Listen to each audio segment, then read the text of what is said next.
बिना मैदा किंबा बिना अटा व्यवहार करी संध्यार चाहा सहित खाइबा पाई ए सुपर टेस्टी पॉकेट स्नैक्स को आम बन नवा। एथर तो ना कौन आम अंडा किंबा चिकन को व्यवहार करवा, एकदम प्योर भेज रे बनेवा, स्टफिंग मध्य यार भेज रे बनेवा। तो थरे बनैले ना सप्ताह 2 ରୁ 3 थर बने खाइबा इच्छा हे। एकदम हेल्दी रेसिपी, गोटे गिना केवल सुजी व्यवहार करी आम ये सुपर टेस्टी स्नैक्स को बनैबा। तो चलतु डेरी न करी स्टार्ट करवा आज रही स्नैक्स वीडियो। प्रथमे तो गोटे छोट गिना मापीर सुजी नहीं, सुजीर दाना ये बड़ रही से मिसेमी अल्प किसी लुण एवं किसी गरम पानी नहीं बारंबार जी लगे अल्प अल्प करके आम गोले नवा। प्रथम मुझे चामच गोले नौ, चामच भल भाव हेले ना तो जी पानी आमर लगे एकाथरक नदे बारंबार देदेबा। ए मु हाथ में गोले नौ भल भाव एकदम सॉफ्ट रही जमी अटा गोला हो जाए ना सेहीपरी गोले नहीं 4 ରୁ 5टी आमर गोली बाहर कर नहीं साइड रखी नवा।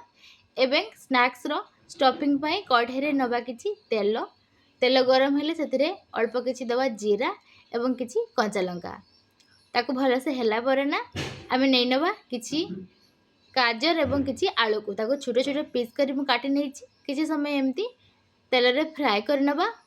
अल्प किसी समय पर आम ये मुझे एड कर नौची फूलकोबी को ग्रेट कर नहीं ताकू मुझे दे दूची। या जगह आपण मैंने जब पसंद करुवे छोट छोट चिकेन को दे पारे, अंडा दे पारे, पनीर दे पारे, से सब मुझे यूज करनी।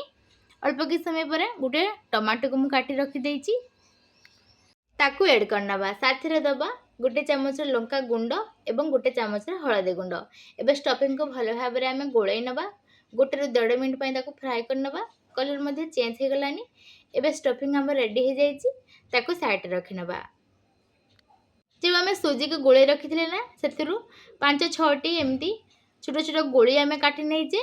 एवं ताको आम जमी रुटी बेलू से भाव में बेली नवा। बेलिबा समय अटा किंबा मैदा यूज कर नवा। बेलला पर तापर आम स्टफिंग को देदेबा। गोटे हो कि 1.5 चामच स्टफिंग को देला पर 2 पट साइड रे एमती फोल्ड करी पुणी थे 2 पटू एमती फोल्ड करी गोटे वर्गाकार शेप देदेबा भल भाव में एवं हाथ में एमती भल भाव में प्रेस करनवा जमी तेल रे भल भाव में सी न खुली जाए।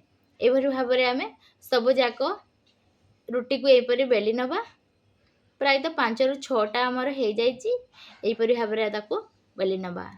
या चाहिए आपण मैंने अधिक तेल रे फ्राए करें कि हल्का फ्राए करी तो अल्प किसी पैन रे तेल नहीं। एवं सब जाक रुटी को आम गोटे गोटे करी तादर रखी नवा। एवं 3 ରୁ 4 मिनट आम गोटे साइड हवा जाए वेट करवा। एवं गोटे साइड हवा जाए ताको आम पुणी थे एपट साइड ओलटाई देबा। जदि कि बनई थी रुटी तो एका थर के यही पैन रे मोर आसीगला 6टी रुटी तो आउ सेकेंड थर भी करने पड़ोनी। एवं देखो 3 ରୁ 4 मिनट पर ओलटाई दौची हल्का हल्का आमर लाली खाई आसलानी ताकू आउ 3-4 मिनट आम रखी नवा।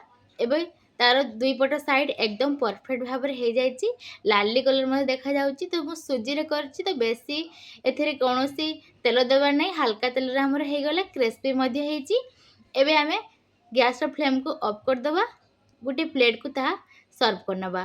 एठी मु ग्रीन चटनी सह सर्व कर नैची।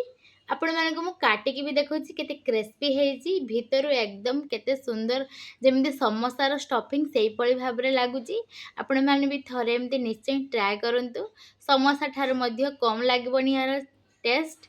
काटिकी मु गोटे पात्र नहीं नैची ता साथरे देउची किछि ग्रीन चटनी एवं रेड मीठा चटनी जमिति आम समोसा रे व्यवहार करूँ से चटनी को प्रस्तुत कर नहीं। तार वीडियो मुझे देखे नहीं आपण मानक चटनी वीडियो। तो ये रेडी हो जाइए आमर ये चटापट टेस्टी टेस्टी स्नैक्स। आपण मैंने भी थरे एमती ट्राए करंतु एवं वीडियो टी केमती लगिला प्लीज कमेंट माध्यम निश्चय जनाते। रही जय जगन्नाथ।